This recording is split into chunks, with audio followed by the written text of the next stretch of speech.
Yellowstone felt like stepping onto another planet. Boiling water, exploding geysers, rainbow-shaped hot springs, and wildlife we only ever dreamed of seeing in the wild. We thought we knew what to expect, we couldn't have been more wrong. Come along as we spend a day exploring one of the most fascinating national parks on Earth. After yesterday's 10-hour hike to Delta Lake, our bodies desperately needed a slower day. So after a quick shower, we packed up and started driving towards Yellowstone National Park. The weather had completely changed overnight. Unlike the foggy mornings we had for the last 2 days, today was crystal clear. On our way out, this view of Mount Moran made us stop. The water literally looked like glass. The reflection of the mountains on it was so incredible, we had to stop for a few photos before saying goodbye to Grand Tetons. Not long after, traffic suddenly came to a stop. When that happens in Yellowstone or Grand Teton, there's usually one reason: wildlife. We came across our second spotting of mother bear with her cubs. One thing I genuinely appreciated throughout both the parks was how park rangers handled these encounters. As soon as the wildlife appeared, they managed the traffic, kept visitors at a safe distance, and if anyone got too close, they immediately cleared that area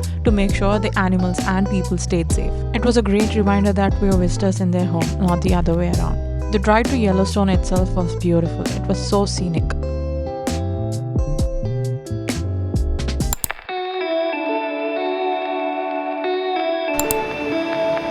Since we didn't want to backtrack later in the trip, we decided to explore the West Thumb and Old Faithful areas first. Our first stop was West Thumb Geyser Basin. The parking lot here was surprisingly large, so even with plenty of visitors, we had a spot without much trouble. West Thumb sits right on the edge of Yellowstone Lake, making it one of the few places in the world where you see geothermal features next to one of North America's largest high elevation lakes. It's believed these geysers sit inside an ancient volcanic crater that was later filled with water to form Yellowstone Lake. Walking along the boardwalk almost didn't feel real.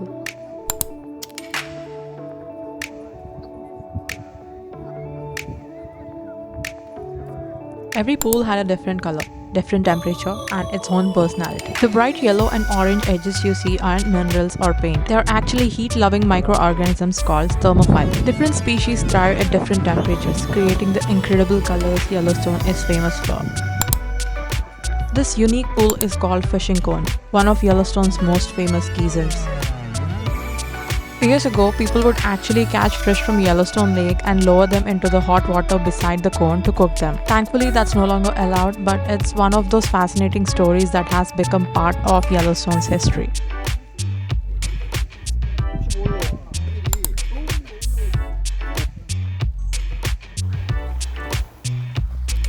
The next pole you'll come across is Black Pole. You'd probably expect Black Pole to be black, right? But it's actually one of the bluest poles in Yellowstone. It got its name decades ago when cooler water allowed dark bacteria to grow inside it. As the water heated up over the years, those bacteria disappeared, revealing this incredibly blue color we see today. The wind was freezing cold, but the geysers are almost at boiling point. Every time the stream drifted towards us, it felt like a warm blanket for a few seconds. The smell, not so much. That sulfur smell is Yellowstone saying hello. One of my favorite pools here was Abyss Pool. It's easy to see how it got its name. It's over 50 feet deep. The crystal clear water makes it look like you're staring into a bottomless pit. The beautiful blue color isn't edited. It's simply the way pure superheated water reflects and scatters sunlight. From there, we headed to one of the park's biggest icons, Old Faithful. By the time we got there was an eruption. The next one would be in an hour, so we quickly grabbed lunch at the historic Old Faithful Inn. If you're visiting, I would highly recommend eating here. The buffet was surprisingly good, and the building itself is worth stepping inside. Built in 1904, it's considered one of the largest log structures in the world, and it has become almost as iconic as the geyser itself. And then we waited for about 1.5 hours to watch the Old Faithful erupt. Unlike most geysers, Old Faithful is remarkably predictable, and I'll tell you why. Old Faithful is probably the most famous geyser in Yellowstone, and there's a reason millions of people come here just to see it erupt. It keeps erupting roughly every 60 to 110 minutes because of its unique underground plumbing system that builds up pressure before releasing thousands of gallons of boiling water high into the air. After an eruption, the underground system slowly fills and reheats again until enough pressure builds up for the next one. Standing there and watching it happen in person felt completely different from seeing it in the videos.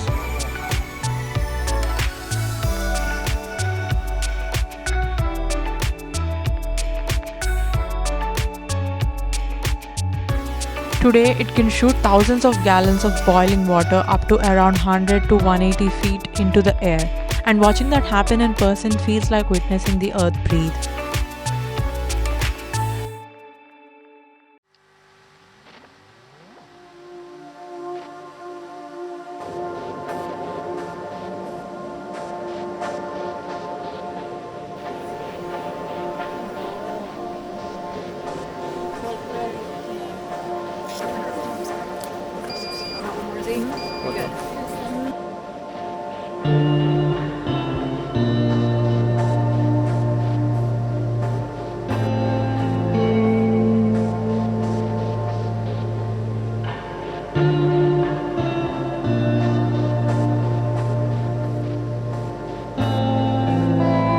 It was an experience like no other, and I think everyone should watch it at least once in their lifetime.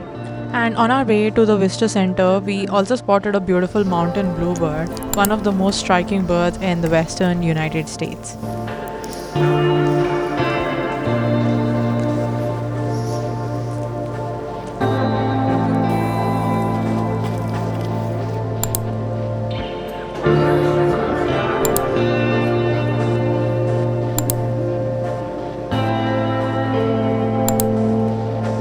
Before leaving the area, we stopped by the Visitor Center Museum, and I'm so glad we did. It explains how Yellowstone's geysers, hot springs, and colorful pools are formed, why the water has different colors, and even how microorganisms survive in such extreme conditions. It gave us a whole new appreciation for everything we've been looking at.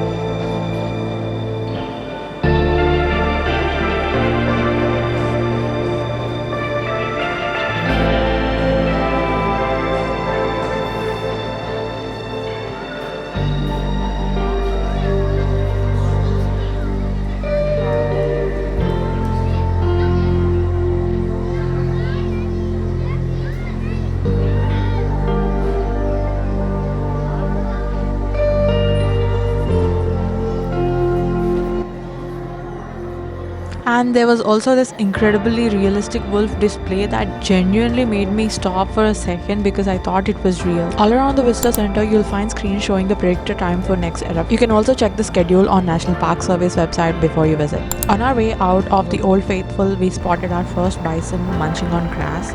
It was our first time spotting a bison, and they're actually fuzzy creatures I loved watching.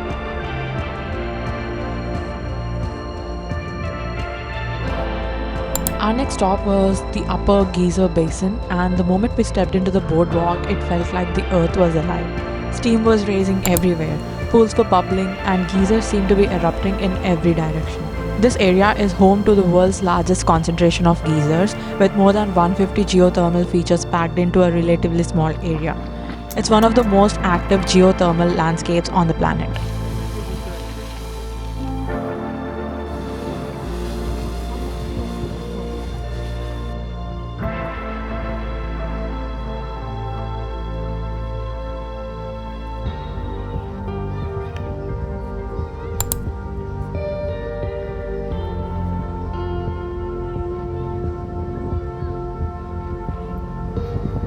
In this basin, my favorite pools were the Sunset Lake, Rainbow Pool, and Emerald Pool.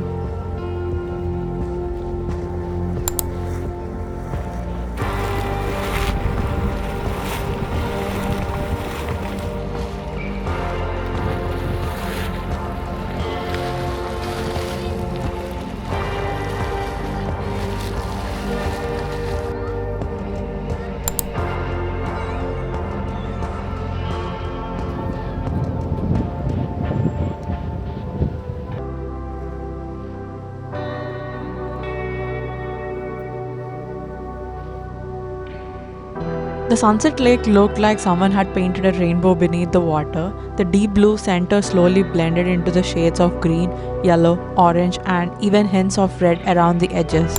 It generally didn't look real. Emerald Pool was completely different. The water had the most beautiful emerald green color, and steam rising from it made the whole place feel incredibly peaceful. Most of the geysers and pools in this area are connected by short, easy boardwalks, so it's a great place to explore without a long hike. One tip though, don't underestimate Yellowstone's sun. Even if it's windy, the UV is incredibly strong because you're at high elevation. It can be freezing in the mornings and evenings but surprisingly hot in the afternoon, so definitely wear your sunscreen. On our way to Biscuit Basin, we spotted few more bisons gazing beside the river. Watching them peacefully munch on grass in their natural habitat was such a special moment. Biscuit Basin was closed while we were visiting, so we took the trail from Biscuit Basin to Morning Glory, and this easily became one of my favorite walks in Yellowstone. This trail takes you past colorful geysers, steaming pools, and beautiful wildflowers. I still can't believe flowers can grow so close to boiling hot geothermal features, but somehow nature finds a way.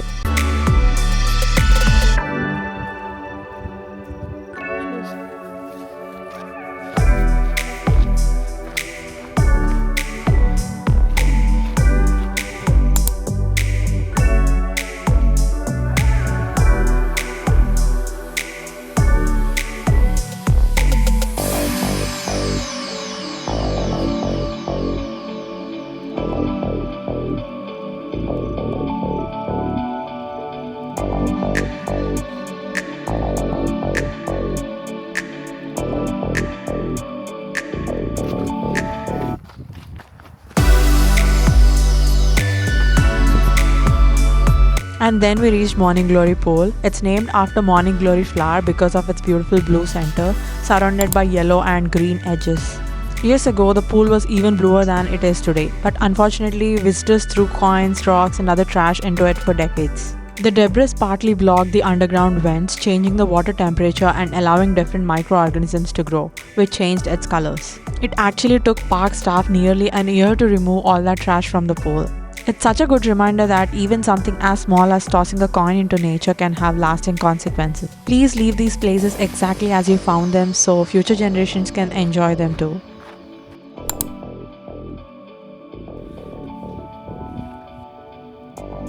We continue the trail until we reach the Grotto Geyser. Unlike the cone-shaped geysers we'd seen earlier, Grotto almost looks like a rocky cave, which is exactly how it got its name.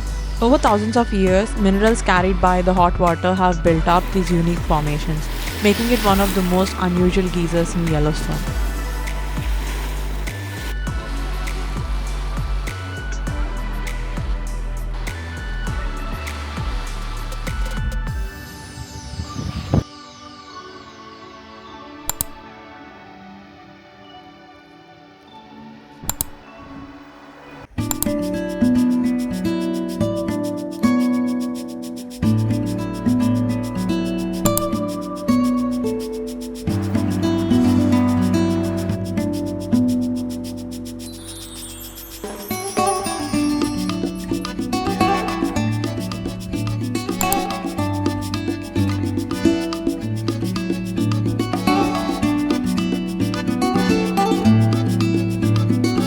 Our one final stop for the day was Midway Geyser Basin.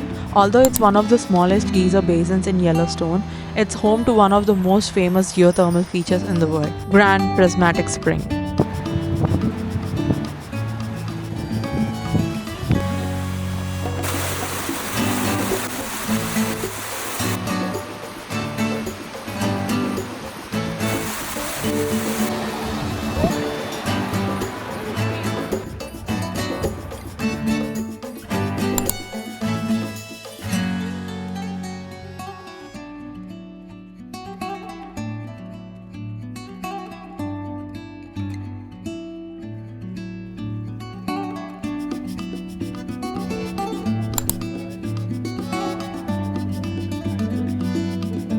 At nearly 370 feet across, it's the largest hot spring in the United States and the third largest in the world. The deep blue center is where the water is hottest and too hot for almost life to survive.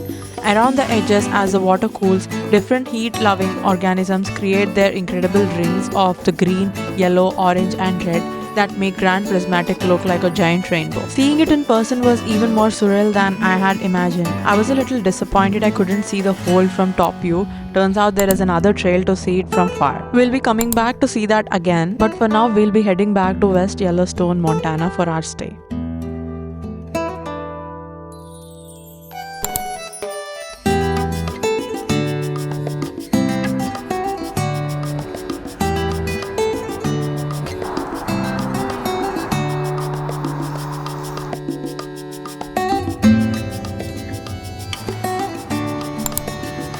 After such an incredible day exploring Yellowstone, we grabbed dinner at a nearby Mexican restaurant before driving to our glamping site.